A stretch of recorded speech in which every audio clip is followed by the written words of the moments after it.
মাদারগঞ্জ আব্দুল আলী মির্জা কাসেম কামিল মাদ্রাসা কর্তৃক আয়োজিত আজকের এই কর্মবিরতি সারা বাংলাদেশ এই কর্মবিরতি চলছে। আমরাও কর্মবিরতি পালন করব।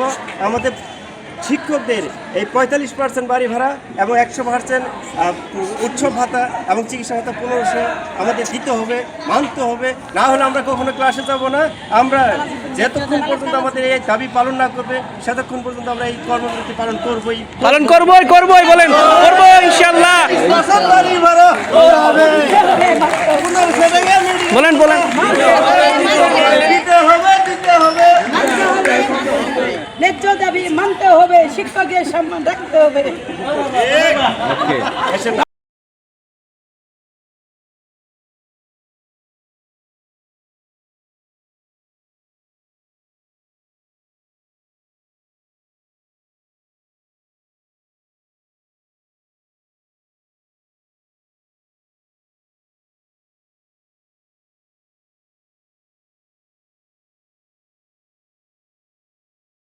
আপনারা দেখছেন INB24 জামালপুরের প্রতিচ্ছবি।